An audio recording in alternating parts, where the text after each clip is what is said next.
We're going to continue this series about the Games Workshop paints, and we're going to talk about the layer paints because they're the bread and butter, I think, of the line. So it's worth exploring and knowing exactly what the crap is a layer paint.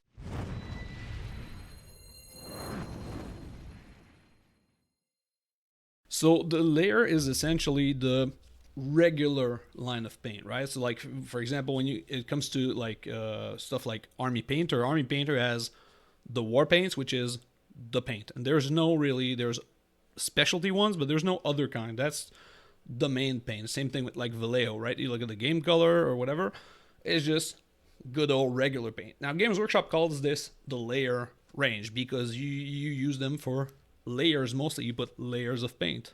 So layers are again in their quest for you buy one paint and it does the one thing, and if you want something else you buy another one.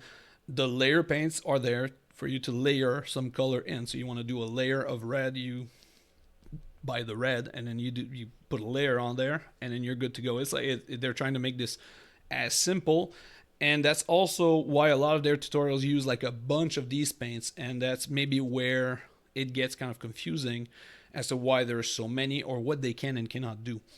And in reality, because it's the main line of paints, like if you go back to like if you're like an OG, you go back to like I don't know, like 1990 or something, when it was like the screw-on paints, the terrible ones, like the late 1990s, I guess. It was like the weird screw-on paint pots that were like way more terrible than these. All you really had were layers, essentially. Just what type of paint this is, I don't know. It's paint, man. Like, so layers is like the catch-all paint. So you can do pretty much anything you want, right? So countless miniatures across like the eons of time have been painted using nothing but layers, if you think about it. Now the downside is that most of these colors are on the lighter end because the darker tones are reserved for the bases. If you go that way, right? For example, so red, the base red is like darker, but then the layer red is a little bit lighter. That's of course that's not always the case. For example, like Doombull Brown is like a perfectly fine base coat for a lot of stuff because it's like a dark reddish brown. So you can use anything. It's just they're better suited as your regular paint, and the other specialty ones are more suited for their specialty, right? So like if you want a dry brush, these work just fine, but you can also use the dry paints because they're lighter tones and they're like in the good like texture, if you will, whereas these ones tend to be more liquid. But it doesn't mean you can't do it.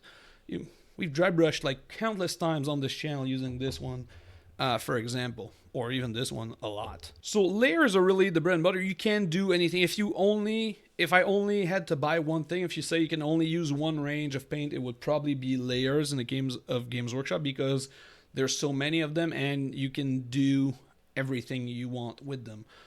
Now, of course, they have a few weaknesses. The main weakness of the layers is the range is really, really weird. They have something like 17 greens, 17 blues, and 2 orange and 2 purple. So it's really hit or miss or as to why. Like there's a bunch of blues and I can't even tell them apart. If you take out the label, there's at least 3 blues that I think are identical. Like they're not identical, but kind of. Same thing for like there's 2 bone colors. There's like Ushabti bone and like skull something. Same thing. If you there's no label, you can't tell which is which. A couple of colors again are lacking. Like purple, there's only 2 of them. And then, of course, as with every line, there are some good ones and some bad ones.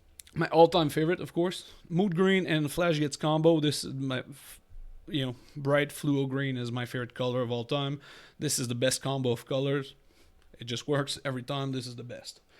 But then in more practical, I guess, or more catch-all. So Doombull, I've talked about like a good reddish brown, and this covers really well, so you can use it for everything. I use Doombull either as like some weathering. I used it as a base coat for a bunch of other colors like pouches and leather and whatnot. You can dry brush with this. You can thin it down and use it as a wash. This thing, you get like a lot of mileage out of this one. Evil Sun Scarlet, another one that's like really great. It's a bright red. It covers really well, and it's also pretty good to thin down and just highlight and get like some smooth coats with it. So Edelson Scar is one of their good ones. And then the last one, Ultra One Gray, is probably my favorite one of this entire range. It's off-white. I use this to paint white. I use it as like gray again, and I use this to thin any color. If you don't want to get like the straight white, this breaks it a little bit. I think Ultra One Gray is probably again the best one of all. If you only buy one, Ultra One Gray probably the best one. Now a couple of the stinkers, with the exception of Stormhost Silver, every single layer metallic that I've tried is complete garbage. I would not buy any of those. Again, Stormhost Silver for some reason works, but it's like, I don't know, for more expensive than the other ones. I don't know how that part of the system works, but buy that one if you buy one.